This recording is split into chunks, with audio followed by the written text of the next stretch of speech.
Hello friends. So I'm starting now part 3 of DU LLB entrance previous year polity MCQs. So let's begin. So first question है हमारा कि article 21A right to education है कौन से part of constitution में कौन से year में हमने इसको ऐड करा था। ठीक है, तो ईयर 2002। ठीक है, तो 86 अमेंडमेंट थी। ठीक है, जिसके से हमने इस चीज़ को ऐड करा था, राइट टू एजुकेशन को।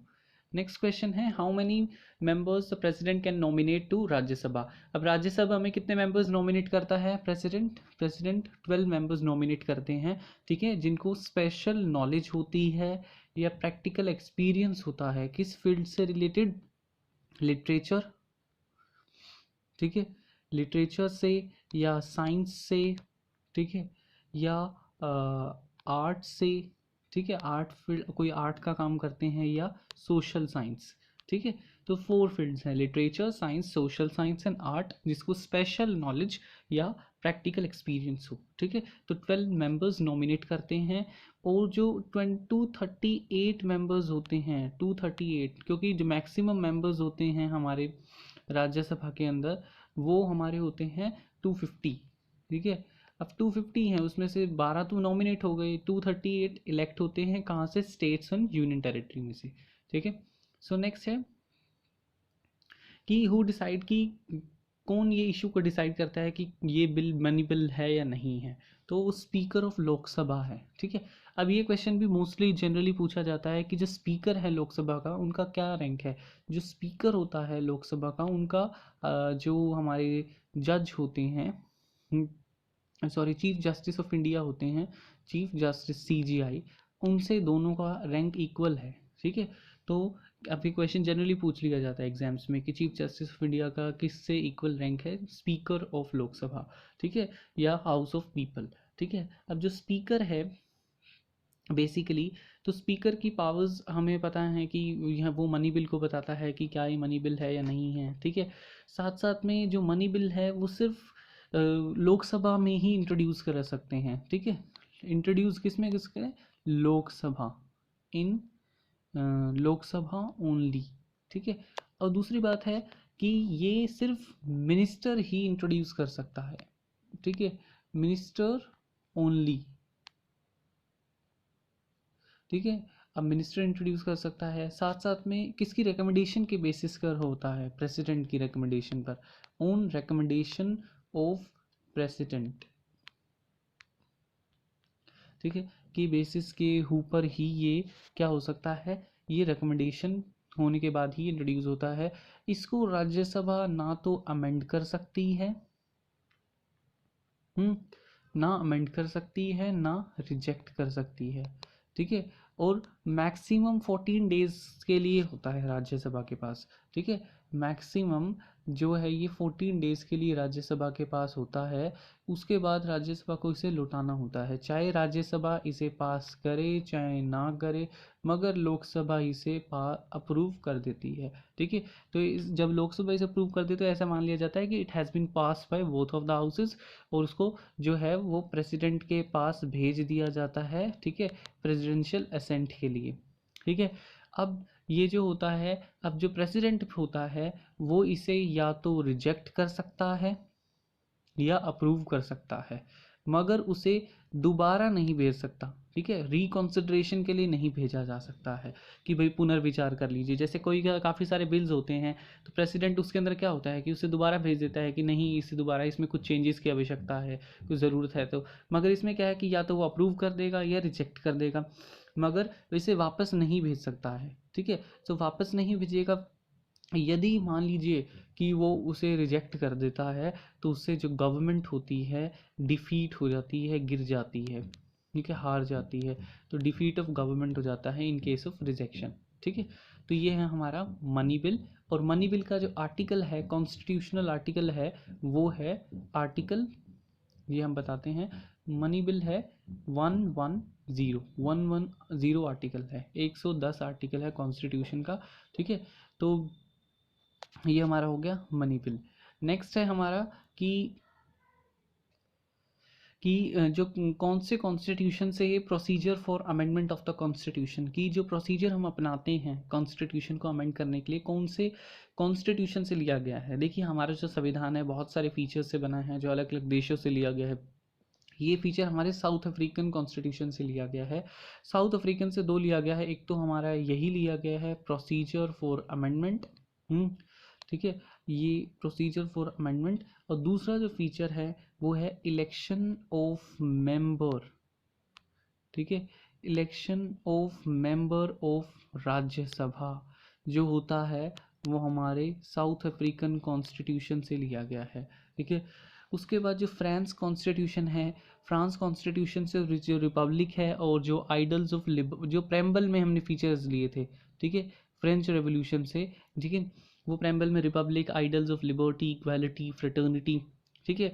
और जो जैसे हम अब देखें यूनाइटेड स्टेट्स एंड जर्मनी में, तो यूएस जो जर्मनी है हमने जर्मनी से हमने लिया है सस्पेंशन ऑफ फंडामेंटल राइट्स, ठीक है, suspension of fundamental rights during emergency, ठीक है, कि इमरजेंसी के दौरान जो हमारे फंडामेंटल राइट्स सस्पेंड हो जाते हैं वो हमारी जर्मन कॉन्स्टिट्यूशन से हमने लिया है, ठीक है। और जो यूएस कॉन्स्टिट्यूशन है हमने उससे लिया है फंडामेंटल राइट्स, ठीक है, इंडिपेंडेंस ऑफ जुडिशरी, ठीक है, साथ साथ में जुडिशियल रिव्यू, ठीक है, रिमूवल ऑफ जजेस, ठीक है, रिमूवल ऑफ जजेस, इम्पीचमेंट ऑफ प्रेसिडेंट, ठीक है।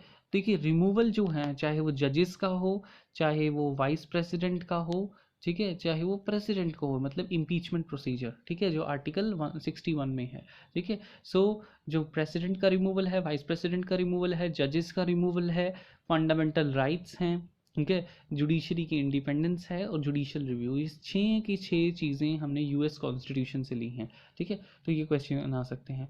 नेक्स्ट जो है हमारा कि कितनी लैंग्वेजेस हैं कॉन्स्टिट्यूशन ऑफ इंडिया में, ठीक है, तो वो 22 हैं। ये अभी हमने पिछले पीपीटी में पढ़ा भी है। उसके बाद जो लेजिस्लेटिव असेंबली है उसमें 500 मैक्सिमम मेंबर्स होते हैं, मतलब 60 से 500 होते हैं, ठीक है। तो not more than 500 and not less than 60 members, so B is the answer. Next है कॉलेजियम सिस्टम जो है वो किसके लिए यूज होता है। कॉलेजियम सिस्टम एक प्रोसेस है टू अपॉइंट जजेस in the high court and the supreme court of India. अरे अब ये क्वेश्चन भी आ सकता है कि कॉलेजियम सिस्टम का बर्थ कैसे हुआ, थर्ड जजेस केस में, ठीक है, थर्ड जजेस केस में हम इसका ओरिजिन हुआ था, ठीक है। सो नेक्स्ट क्वेश्चन है कि which of the following statement की कौन से स्टेटमेंट गलत है about the money bill on the question whether a bill is money bill और not, the decision of the president is final. तो ये गलत है क्योंकि जो डिसीजन ऑफ स्पीकर फाइनल होता है, तो यही गलत है, तो ये स्टेटमेंट गलत है, इसलिए यही एक आंसर है, ए इज आंसर, ठीक है। उसके बाद नेक्स्ट है who presides over the joint sitting of both the houses of parliament, ठीक है। अब जॉइंट सिटिंग स्पीकर जो होता है लोकसभा का वो प्रिसाइड करता है, प्रेसिडिंग ऑफिसर का मतलब जो सामने बैठता है, ठीक है, जो हमारी पूरी प्रोसीडिंग को चलाता है, ठीक है।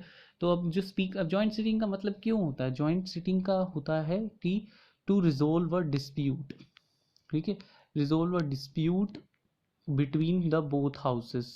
अब डिस्प्यूट कैसे हो जाते हैं, मान लीजिए कि एक बिल है उसको किसी हाउस ने रिजेक्ट कर दिया है पहला, ठीक है, या तो किसी ने रिजेक्ट कर दिया है, एक ने भी, दूसरा केस ये हो सकता है कि फाइनली डिसएग्रीमेंट हो गया है, ठीक है, जो अमेंडमेंट्स के ऊपर जो होती है ना अमेंडमेंट्स, ठीक है, उसके ऊपर डिसअग्री हो गया है एक हाउस, ठीक है।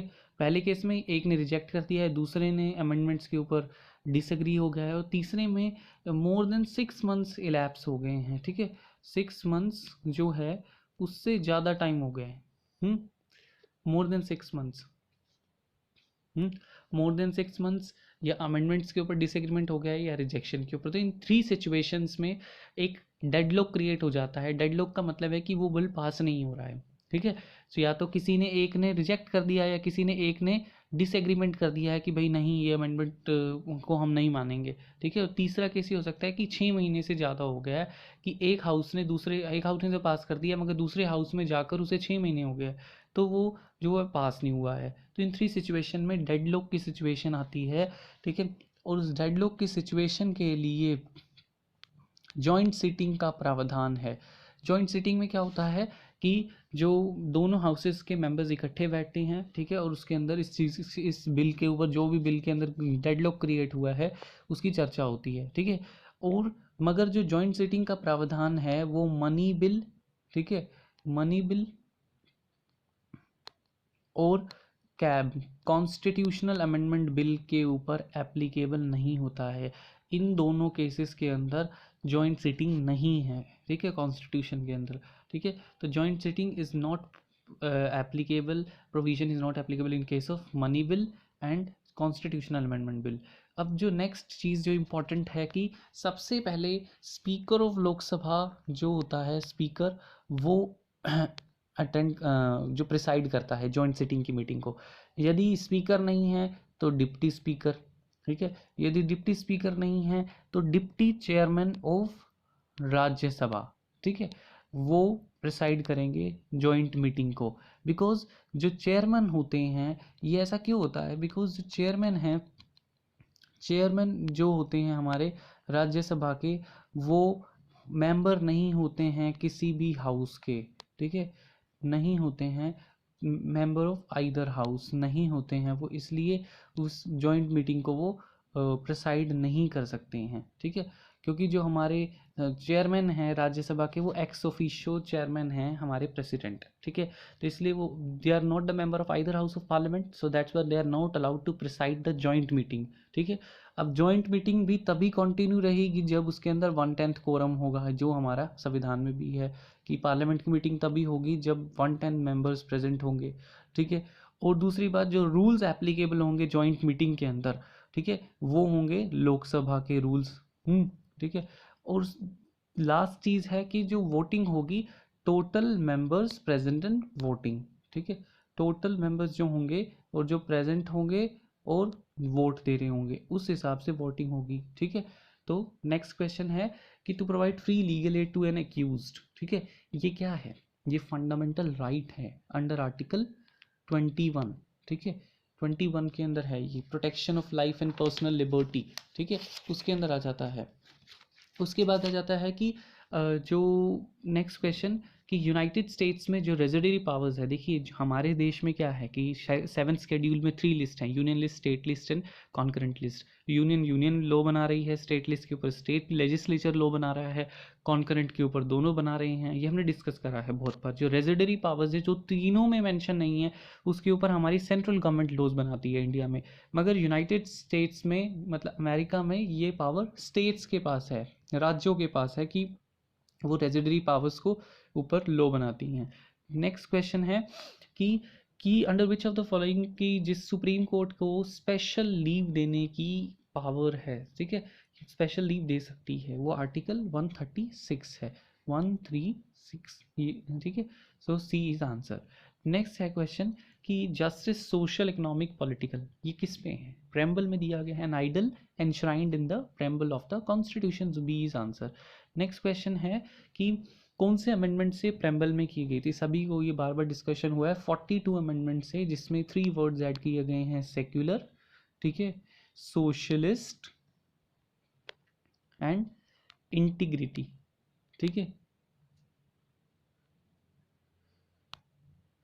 नेक्स्ट क्वेश्चन है कि which among the following writs literally means what is your authority, ठीक है, कौन सी रिट का मतलब होता है, ये कोवरंटो रिट का मतलब होता है कि ये एक पर्सन को रिस्ट्रेन करती है, ठीक है, क्या करती है, रिस्ट्रेन करती है, रोकती है एक पर्सन को जो एक पब्लिक ऑफिस को इलीगली मतलब कि उसको अंदर उसको एंटर कर रहा है और उसको, ठीक है। सो इसका मतलब है कि with view to restrain a person from holding public office to which he is not entitled, जिसके ऊपर उसका अधिकार नहीं है और उस चीज़ को वो कर रहा है। मान लीजिए कि मैं एसडीएम नहीं हूँ और आई विल सिट, मैं एसडीएम की कुर्सी पे बैठकर ऑर्डर दे रहा हूँ, तो मेरे लिए कोर्ट क्या इशू करेगी, को वारंटो, कि तुम्हारी क्या अथॉरिटी है, प्रूव करो, ठीक है, किस बेसिस पे तुम ये काम कर रहे हो, ठीक है।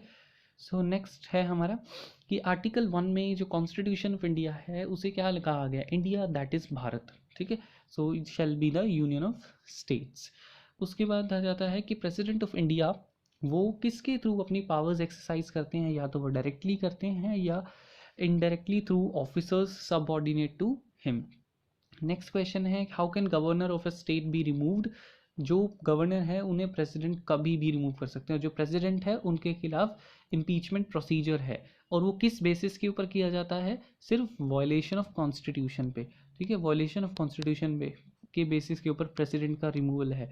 मगर जो गवर्नर है वो सिर्फ president of India any time कभी भी उन्हें अपनी मर्जी से उसे हटा सकते हैं, ठीक है।